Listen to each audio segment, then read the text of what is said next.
మీ కామెంటు నా సమాధానం కార్యక్రమానికి అన్నదాతకి స్వాగతం. ముందుగా రమేష్ గారు పుంగనూరు నుంచి ఈయన మధ్య నాకు ఫోన్ చేశారు. చామంతి పూలు సాంపుల్ పడ 8 రోజులు పడుతుందని చెప్పి నేను చెప్పాను. అన్న ఒక కామెంట్ పెట్టిన ఎవరు రిప్లై ఇచ్చారని చెప్పి ఎన్టీఆర్ నాయుడు గారు రిప్లై ఇచ్చారు. 90 రోజులు చామంతి పూలు శాంపుల్ పట్టడానికి ఎన్ని రోజులు పడుతుంది రమేష్ గారు? 90 రోజులు ఎన్టీఆర్ నాయుడు గారు రిప్లై ఇచ్చారు. చాలా చాలా థ్యాంక్స్ అన్న మీరు రిప్లై ఇచ్చినందుకు ఎన్టీఆర్ నాయుడు గారు. ఇక మనం మరొక పరిశీలిస్తే శశిధర్ గౌడ్ గారు, do you know any one regarding law and order for false information to give in on YouTube?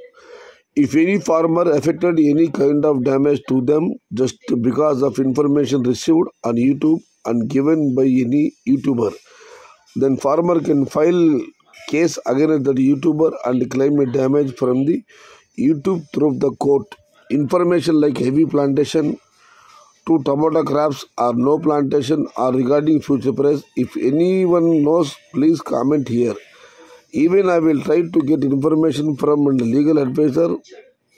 Some of YouTubers creating panic situation in the minds of farmers regarding plantation and rates. యూట్యూబర్ల మీద చట్టపరమైన చర్య తీసుకునే అవకాశం ఉంది. ఎందుకంటే తప్పుడు సమాచారం ఇస్తే వారి వల్ల రైతు అన్నదాత నష్టపోతే కోర్టులో కేసు వేసి ఆ నష్టపరిహారాన్ని ఆ నష్టాన్ని మనం పొందవచ్చు. ఎలాంటివంటే భారీ ప్లాంటేషన్లు, భవిష్యత్తు ధరలు, నో ప్లాంటేషన్లు, ఇలాంటి సమాచారం చెప్పేవాళ్ళు చాలామంది యూట్యూబర్లు. అలాంటి వాళ్ళమైన న్యాయపరమైన చర్యలు తీసుకునే అవకాశాన్ని పరిశీలిస్తున్నాను. ఏది ఏమైనా అది ఎవరన్నా వారి వల్ల ఏమన్నా సమస్యలు వచ్చి ఉన్నా, వారి వల్ల యూట్యూబర్స్ నష్టపోయి ఉన్నా ఆయన ఖచ్చితంగా వారిపైన ఫైలు అన్నదాత ఫైలు చేయవచ్చు. ఫలానా వ్యక్తిని సమాధానం తీసుకుని నష్టపోయిన కేసు చేసుకునే అవకాశం కూడా ఫైల్ చేసే అవకాశం కూడా ఉందని ఆయన అంటున్నారు.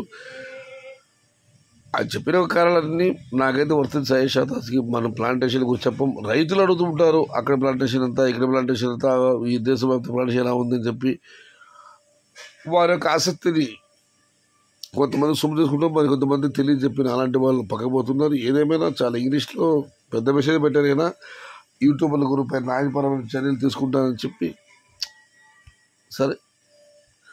ఇక మనం మరొక పరిశీలిస్తే అన్న ఆగస్టు 1వ తేదీకి నాటి శాంపుల్ అవుతుందా? రేట్ ఎలా ఉండొచ్చు చెప్పండి. ఆగస్టు 1వ తేదీకి తొలి కోత పడుతుందండి. రేట్ ఎలా ఉండొచ్చు చెప్పమని చెప్పి నగేష్ గారు కామెంట్ పెట్టారు. అన్నా ఇది జూన్ 6, జూలై 6, జూన్ 8 ఇవాళ. ఇక 8కి నెల రోజులు, మళ్ళీ 20కి దరిదాపు 50 రోజుల సమయం ఉందన్న చెప్పలేము. ఇదివరకు మీరు ఒక అన్నదాత కామెంట్ పెట్టారు భవిష్యత్ ధరలు ప్లాంటేషన్ గురించి చెప్పి రైతులు ఏమన్నా వాళ్ళ పక్కదారి పట్టిస్తే కేసులు పడతామని చెప్పి. అయితే నేనైతే ఇప్పుడు చెప్పనన్నా, బట్ వెయిట్ అండ్ సీ. అన్న 10 daysలో 15 kg 800 నుంచి 1200 పక్కా అన్న యూజర్ గారు దేవుడు కరుణించాలి. July rate 1000 rupees small box ఉంటుంది. కార్తిక్ విరాట్ గారు మ్యూజిక్ సూపర్ అన్న. థ్యాంక్ యూ అన్న. హరి గారు కామెంట్ పెట్టారు. యూట్యూబ్ ఛానల్ నమ్మి చాలామంది రైతులు నష్టపోతున్నారు. బాబు వాణి గారు, అనంతమూరు మార్కెట్ ఓపెనింగ్ డేట్ ప్లీజ్ కనుక్కొని రేపు మీకు సమాచారం తెలియజేస్తాను. నేను మదనపల్లి వర్షం పడుతూ వీడియో అప్లోడ్ చేశాను. అన్నదాత పక్కన మహేష్ గారు అడిగారు ఎంతసేపు పడింది వర్షం అని చెప్పి. అన్న దరిదాపు గంట సేపు మంచి వర్షం దంచి కొట్టింది మదనపల్లి. అయితే ఇవాళ ఉదయం నుంచి నో రైన్, ఈ బుద్ధి వర్షం లేదు. ఇది ఈరోజు మీ కామెంట్ సమాధానం కార్యక్రమం. సమాచారం నచ్చితే లైక్ చేయండి, షేర్ చేయండి. ప్లీజ్ సబ్స్క్రైబ్ మై ఛానల్ భవదేవుడు సంజయ్ షహతా. జై ఎన్టీఆర్, జై తెలుగు తల్లి, తెలుగే ప్రాణం, ప్రాణమే తెలుగు. సర్వే జన సుఖినో భవంతు, ధర్మో రక్షతి రక్షిత. అన్నదాత సుఖీ భవ.